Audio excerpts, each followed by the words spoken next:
BJPയുടെ മുഖ്യമന്ത്രിമാരിൽ ഏറ്റവും ശ്രദ്ധേയനായ ഒരാൾ അല്ലെ ആൾക്കാരിൽ ഒരാളാണ് ഈ അസ്സാമിലെ ഹിമന്ത് ബിശ്വ ശർമ്മ. അദ്ദേഹം ഇപ്പോൾ എന്തൊക്കെയാണ് ചെയ്യുന്നത്? അദ്ദേഹം പറയുന്നത് അദ്ദേഹം ഏറ്റവും മതേതരമായ നിലപാട്, ഇന്ത്യൻ ഭരണഘടന ഉറപ്പുവരുത്തുന്ന മതേതരത്വം അത് സംരക്ഷിക്കാനുള്ള ബാധ്യത എനിക്കുണ്ട്. അതുകൊണ്ട് മതേതരമായ നിലപാടുകൾ ഞാൻ സ്വീകരിക്കുകയാണെന്നാണ് അദ്ദേഹം പറയുന്നത്. അതിൻ്റെ ഭാഗമായിട്ട് അദ്ദേഹം പറയുന്നു, വെള്ളിയാഴ്ച ഒരു വർക്കിംഗ് ഡേ ആണ്, ഒരു പ്രവൃത്തി ദിവസമാണ്, മറ്റെല്ലാ ദിവസങ്ങളിലെ പോലെയാണ്. ആ വെള്ളിയാഴ്ചക്ക് പ്രത്യേക പ്രാധാന്യമൊന്നുമില്ല. വെള്ളിയാഴ്ച ഉച്ചയ്ക്ക് നമാസിന് പോകുന്ന ഇസ്ലാം മത വിശ്വാസികളുണ്ട്. അത് അവരുടെ സ്വകാര്യ വിഷയമാണ്. പ്രാർത്ഥിക്കുക, ഈശ്വര വിശ്വാസം, മതം, ജാതിയൊക്കെ ഒരു വ്യക്തിയുടെ സ്വകാര്യ വിഷയമാണ്. അതിന് സർക്കാരിൽ കാര്യമില്ല, നിയമസഭയിലും കാര്യമില്ല. അതുകൊണ്ട് അദ്ദേഹം ചെയ്തിരിക്കുന്ന വെള്ളിയാഴ്ചകളിൽ സാധാരണ നിയമസഭ അവിടെ ചേരുന്നത് രാവിലെ 9:30 ചേർന്നിട്ട് 2 മണി വരെ തുടരും.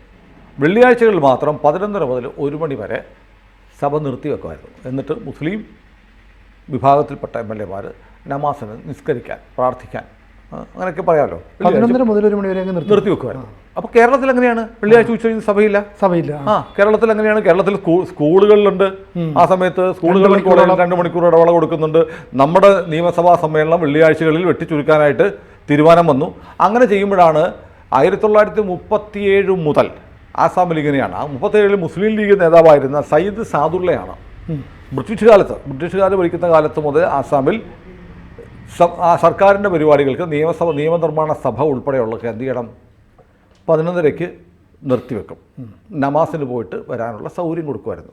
അപ്പോൾ ഇപ്പോൾ ഹിമന്ത ബിശ്വ ശർമ്മ പറയുന്നത് അതിപ്പോൾ നിയമസഭ എന്ന് പറയുന്നത് ഭരണഘടനയാണ് അവിടുത്തെ വേദപുസ്തകം.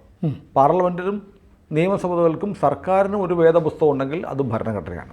ഭരണഘടന മതേതരമാണ്, സെക്കുലറിസമാണ്. സെക്കുലറിസത്തിന് വേണ്ടിയിട്ടാണ് ഒവൈസി മുതൽ മറ്റേ രാഹുൽ ഗാന്ധി വരെയുള്ള ആളുകൾ സെക്കുലറിസം വേണം, മതേതരമായി പോകണമെന്നാണ് പറയുന്നത്. അപ്പോൾ ഒരു നിയമസഭയിൽ ഒരു മതത്തിൽപ്പെട്ട ആളുകൾക്ക് പ്രാർത്ഥിക്കാൻ വേണ്ടി നിയമസഭയുടെ പ്രവൃത്തി സമയം വെട്ടിച്ചുരുക്കുന്നത് മതേതരമല്ല, മതപക്ഷമാണ്. ഒരു മതത്തിന് വേണ്ടി ചെയ്യുന്ന ഫേവറാണ്. അത് പറ്റത്തില്ല. അതുകൊണ്ടൊരു കാര്യം ചെയ്യാം, മതേതര വിഷയങ്ങൾ മൂലം ഒരു സഭയുടെ പ്രവൃത്തി അഡ്ജോൺ ചെയ്യാൻ പാടില്ല. അഡ്ജോൺ ചെയ്യാന്ന് പറഞ്ഞാൽ മാറ്റിവെക്കുകയാണ്.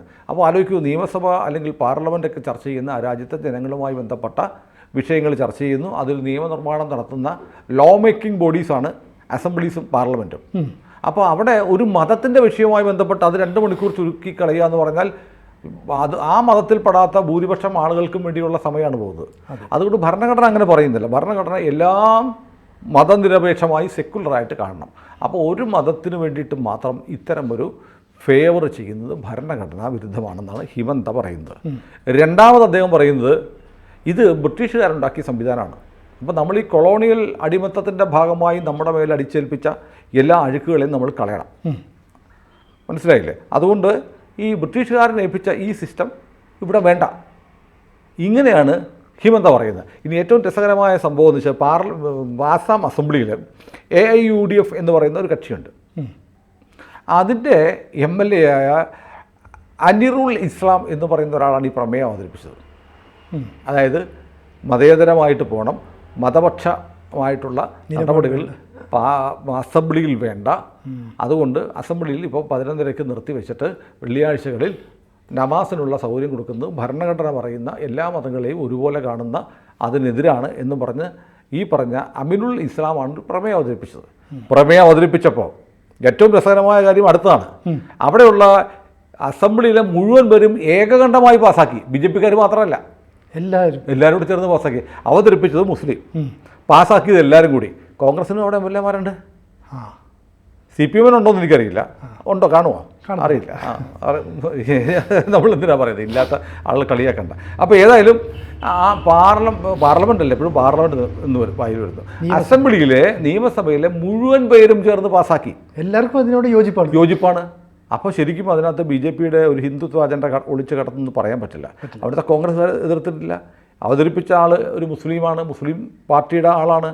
അപ്പോൾ മതനിരപേക്ഷമായ ഒരു നിലപാടിലേക്ക് ആസാം മാറുന്നു, ഇന്ത്യക്ക് മാതൃകയാവുന്നു എന്ന് പറയാം. അപ്പോൾ അവിടെ ജനപ്രതിനിധികൾ ഈ സമയനഷ്ടം ഒഴിവാക്കി ജനങ്ങൾ അത്രയും സമയം കൂടി അത് പ്രാർത്ഥിക്കാൻ പോകുന്ന അമ്പലത്തിലാവട്ടെ, പള്ളിയിലാവട്ടെ, മോസ്കിലാവട്ടെ, ഒരാളുടെ വ്യക്തിപരമായ കാര്യം വേണമെങ്കിൽ അയാൾ പോട്ടെ. അതിനുവേണ്ടി എൻ്റയർ പ്രൊസീഡിങ്സ്, നടപടിക്രമങ്ങൾ മുഴുവൻ നിർത്തിവെക്കണം. ഇതാണ് ചോദ്യം. നമ്മുടെ കേരളത്തിൽ ആലോചിക്കണം, കേരളത്തിൽ വെള്ളിയാഴ്ച പിരിയാണ്, സഭയങ്ങ് പിരിയാണ്. വന്നു ഒപ്പിടുന്നു, അന്നത്തെ ശമ്പളവും ബാറ്റയും മേടിക്കുക, വീട്ടിൽ പോവുക. ഇതാണ് ഇപ്പോൾ കേരളത്തിൽ നടക്കുന്നത്. അപ്പോൾ സ്കൂളുകളിലും കോളേജുകളിലും ഉണ്ട്. വിദ്യാർത്ഥികൾ പ്രാർത്ഥിക്കണമെന്നുണ്ടെങ്കിൽ അവർ പ്രാർത്ഥിക്കാൻ വേണമെങ്കിൽ അവർ തൊട്ടടുത്ത പള്ളി ആ സമയത്ത് പോട്ടെ. എന്തിന് ബാക്കിയുള്ള വിദ്യാർത്ഥികളുടെ കൂടെ സ്റ്റഡി ടൈം നഷ്ടപ്പെടുത്തണം എന്നൊരു ചോദ്യം ഈ സന്ദർഭത്തിൽ നമുക്ക് ഉന്നയിക്കാവുന്നതാണ്. ഏതായാലും അതൊക്കെ ചോദിച്ചാൽ നമ്മൾ കുഴപ്പക്കാരാവും, നമുക്കെതിരെ പണി വരും. ഏതായാലും ഞാൻ പറയുന്നത്, ഇത് ആസാമിൽ ഇങ്ങനെ സംഭവിച്ചു. ആസാമിൽ കഴിഞ്ഞ ദിവസം ഉണ്ടായൊരു കാര്യം എന്ന് വെച്ചാൽ, പള്ളികളിൽ നടത്തുന്ന കല്യാണം, മുസ്ലിം പള്ളികളിൽ നടത്തുന്ന കല്യാണം, അങ്ങനെ കല്യാണം നിക്കാഹ് നടത്തിയ പോലെ അത് സർക്കാരിൽ രജിസ്റ്റർ ചെയ്യണം, നിയമം കൊണ്ടുവന്നു. മറ്റു ചില സംസ്ഥാനങ്ങളും ആവർത്തിക്കാറ്, ഏറ്റെടുത്തിട്ടുള്ളത്. അങ്ങനെ മതനിരപേക്ഷത എന്ന് പറയുന്ന ഒരു ലൈനിലേക്കാണ് ആസാം പോകുന്നത്. മദ്രസകളിൽ ഏകീകൃത സിലബസ് ഉണ്ടാക്കി, മദ്രസകളുടെ കാര്യങ്ങൾക്ക് ട്രാൻസ്പെറൻസി വേണമെന്ന് പറഞ്ഞു. അല്ലെ, മദ്രസ വിദ്യാഭ്യാസം എന്ന് പറഞ്ഞാൽ ഈ മതഗ്രന്ഥം മാത്രം പഠിച്ചിട്ട് പുറത്തേക്ക് വരുന്ന അവർ ഫുൾ ടൈം മദ്രസയിൽ പഠിക്കുകയാണേ, അതായത് സ്കൂളിൽ പോകുന്നില്ല. പൂർണ്ണസമയം മദ്രസ വിദ്യാഭ്യാസം മാത്രം നടത്തുന്നവർക്ക് ലോകകാര്യങ്ങളൊന്നും അറിയില്ല. അതുകൊണ്ട് അവർക്ക് ലോകത്ത് നടക്കുന്ന കാര്യങ്ങൾ അറിയാനുള്ള ടെക്സ്റ്റുകൾ കൂടി ഉൾപ്പെടുത്തണമെന്നുള്ള നിയമം വന്നു. അങ്ങനെ എല്ലാവർക്കും സാർവത്രികവും സൗജന്യവുമായ വിദ്യാഭ്യാസത്തിന് നമ്മുടെ രാജ്യത്ത് അർഹതയുണ്ട്. 12 വയസ്സ് വരെ കൊടുക്കണമെന്നാണ് നിയമം. അതിപ്പം സ്കൂള് വിദ്യാഭ്യാസം മുഴുവൻ സാർവത്രികവും സൗജന്യവുമാക്കണം എന്നുള്ള തരത്തിലുള്ള നിർദ്ദേശങ്ങളൊക്കെ വരുന്നുണ്ട്. വിദ്യാഭ്യാസം എന്ന് പറയുന്ന ഒരു പൗരൻ്റെ മൗലികാവകാശമായിട്ട് മാറ്റണം പക്ഷേ നമ്മുടെ മൗലികാവകാശങ്ങളിൽ സാർവത്രികവും സൗജന്യവുമായ വിദ്യാഭ്യാസം ഇല്ല. അത് നിർദ്ദേശക തത്വങ്ങളിൽ മാത്രമാണുള്ളത്. അതിലേക്ക് കാര്യങ്ങൾ വരുമായിരിക്കും ഇന്നല്ലെങ്കിൽ നാളെ. ഏതായാലും മദ്രസ വിദ്യാഭ്യാസം മാത്രമാണ് ഒരാൾക്ക് വേണ്ടത് എന്ന നിലപാടിനോടും ആസാം സർക്കാരിന് അഭിപ്രായ വ്യത്യാസമാണ്. സിലബസ് ഉണ്ടാക്കി അവിടെ എല്ലാ കാര്യങ്ങളും പഠിപ്പിക്കണം. അപ്പോൾ എല്ലാത്തിനും ഒരു ട്രാൻസ്പെറൻസി വേണം എന്ന് പറഞ്ഞ് വളരെ മതനിരപേക്ഷത എന്ന് പറയുന്ന അതിനുവേണ്ടി വാദിക്കുന്ന ആളുകൾ പറയാത്ത കാര്യങ്ങൾ അദ്ദേഹം നടപ്പാക്കുകയാണ്. ഇതൊക്കെയല്ലേ യഥാർത്ഥ മതനിരപേക്ഷത. ഇപ്പോൾ സംഭവിക്കാൻ പോകുന്നതറിയോ, ആസാമിൽ നിയമസഭാ സമ്മേളനം വെള്ളിയാഴ്ച വെട്ടിച്ചുരുക്കുന്ന അവസാനിപ്പിച്ചത് ഒരു ഉത്തമ മാതൃകയാണോ ഇല്ലയോ എന്ന് ചോദിച്ചാൽ അതിന് ഉത്തരം പറയാൻ ആളുകൾ തയ്യാറാവില്ല. കാരണം ഇപ്പോൾ കേരളത്തിൽ നിന്ന് പറയാം, കേരളത്തിലെ സ്പീക്കർ പറയും ആസാമിലെ മാതൃക കൊള്ളാം എന്ന് പറഞ്ഞാൽ ഇവിടെ എന്താ പിന്നെ ഇങ്ങനെ ചെയ്യുന്ന ചോദ്യം വരും.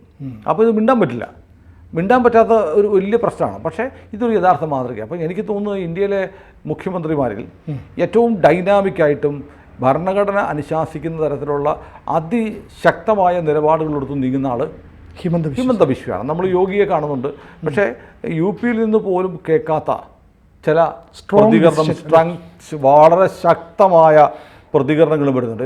മറ്റേ മമത പറഞ്ഞില്ലേ, ബംഗാൾ കത്തിച്ചാൽ ആസാം ഉൾപ്പെടെ കത്തിക്കുമെന്ന്. ഇങ്ങോട്ട് വന്നാൽ ചുവന്ന കണ്ണും കൊണ്ട് എന്നെ പഠിപ്പിക്കാൻ വന്ന് അടിച്ച് തല പൊട്ടിക്കുമെന്നാണ് അദ്ദേഹം പറഞ്ഞത്. അപ്പോൾ ഇങ്ങനെ അതിനുശേഷം ഒഡീഷ മുഖ്യമന്ത്രി പ്രതികരിച്ചിരുന്നു. യു പിയിൽ നിന്ന് പ്രതികരണമൊന്നും വന്നില്ല. കാരണം പിന്നെ ഈ പറഞ്ഞ പോലെ യു പിയിലോട്ട് ചെന്നാൽ പ്രതികരിക്കേണ്ട കാര്യമൊന്നുമില്ല, എന്താ ചെയ്യേണ്ടതെന്ന് യോഗിക്കറിയാം. ഏതായാലും ഈ മതേതരത്വം എന്ന് നാഴിക 40 വട്ടം പറയുകയും മതപ്രീണന നിലപാടുകൾ എടുക്കുകയും ചെയ്യുന്ന മുഖ്യമന്ത്രിമാർ നമ്മുടെ രാജ്യത്ത് ഒരുപാടുണ്ട്, രാഷ്ട്രീയക്കാരുമുണ്ട്. ഇപ്പോൾ കേരളത്തിൽ ഉൾപ്പെടെയാണ് മതേതരത്വം എന്ന് പറയും, പക്ഷേ ഒരു മതത്തിന് അനുകൂലമായിട്ടുള്ള നിലപാടുകളാണ് കേരളത്തിലെ ഇടതുപക്ഷ സർക്കാർ പോലും എടുക്കുന്നതെന്ന് പരക്കെ ആക്ഷേപമുണ്ട്. അത് LDF ആണെങ്കിലും UDF ആണെങ്കിലും ആർക്ക് വേണ്ടിയാണ് ഭരിക്കുന്നത് എന്ന് ചോദിച്ചാൽ ഒരു പ്രത്യേക വിഭാഗത്തിന് വേണ്ടിയാണെന്ന് കേരളത്തിലെ ബഹുഭൂരിപക്ഷം ആളുകളും ചിന്തിക്കുന്നൊരു കാലാവസ്ഥയുള്ളത്. അപ്പോഴാണ് ഒരു മതത്തിന് വേണ്ടിയിട്ടും നിയമനിർമ്മാണ പ്രക്രിയയിലും നിയമനിർമ്മാണ സഭയിലും ഒരു വിവേചനവും ഒരു പക്ഷപാതിത്വവും വേണ്ട എന്നൊരു മുഖ്യമന്ത്രി തീരുമാനിക്കുന്നത്. സത്യത്തിൽ ഇതൊരു മാതൃകയല്ലേ? നോക്കൂ, നമ്മുടെ പാർലമെൻറ്റിൽ ഇങ്ങനെ ഉണ്ടോ എന്ന് എനിക്കറിയില്ല. പാർലമെൻറ്റിൽ ഇങ്ങനെ വെള്ളിയാഴ്ചകളിൽ നേരത്തെ പിരിയുന്നതായിട്ട് ഞാൻ കേട്ടിട്ടില്ല. ഉണ്ടോ, ആരും പറയാത്തതാണെന്ന് അറിയില്ല. ഏതായാലും ഹിമന്ത പറഞ്ഞിരിക്കുന്നതാണ്, നമ്മൾ ഭരണഘടനയെ വിശ്വസിക്കുന്നുണ്ട്. ഭരണഘടനയിൽ സെക്യുലറിസം എന്ന് പറഞ്ഞാൽ എല്ലാ മതങ്ങളെയും പ്രീണിപ്പിക്കലോ ഏതെങ്കിലും പ്രത്യേക മതത്തെ പ്രീണിപ്പിക്കലോ അല്ല, മതകാര്യങ്ങളെ മതവിഷയങ്ങളെ ഭരണകൂടത്തിന് പുറത്ത് നിർത്തുക എന്നുള്ളതാണ് യഥാർത്ഥ മതേതരത്വം. അപ്പോൾ അത് ആസാമിൽ ഹിമന്ത ബിശ്വ തുടങ്ങിയിരിക്കുകയാണ്. അവിടുത്തെ ജനപ്രതിനിധികളല്ല അതിനോട് യോജിക്കുകയും ചെയ്യും. അതാണ് എനിക്ക് വളരെ അത്ഭുതം തോന്നിയത്. എന്തുകൊണ്ട് കോൺഗ്രസ് പാർട്ടി അല്ലെങ്കിൽ മുസ്ലിം MLA മാർ ഇതിനെ എതിർത്തില്ല എന്നുള്ളതാണ്. അപ്പോൾ അവർക്കും അത് വളരെ പോസിറ്റീവായിട്ടൊരു കാര്യമാണ്. അപ്പോൾ അവതരിപ്പിച്ചത് തന്നെ അമീറുൽ ഇസ്ലാം എന്ന് പറയുന്ന AIUDFൻ്റെ MLA ആണ്.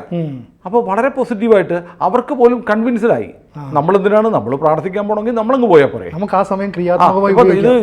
ഇത് നമ്മുടെ മൂവാറ്റുപുഴ നിർമ്മല കോളേജിലെ വിദ്യാർത്ഥികൾ ആലോചിക്കേണ്ടതാണ്. നമുക്ക് പ്രാർത്ഥിക്കണമെന്നുണ്ടെങ്കിൽ തൊട്ടടുത്ത് പള്ളിയുണ്ട്, അവിടെ പോയി പ്രാർത്ഥിച്ചാൽ പോരെ. സ്കൂളിൽ തന്നെ അല്ലെങ്കിൽ കോളേജിൽ തന്നെ പ്രാർത്ഥിക്കണമെന്ന് വാശി പിടിക്കുന്ന എന്തിനാണ്? അപ്പോൾ ഇതിനുള്ള ഒരു ഉത്തരവാണ് ഇന്ത്യയിലെമ്പാടും മതമൗലികവാദികൾ ഞങ്ങളുടെ മതത്തിന് വേണ്ടി ചില പ്രത്യേക അവകാശാധികാരങ്ങൾ വേണമെന്ന് നിരന്തരം വാദിച്ചുകൊണ്ടിരിക്കുകയാണ്.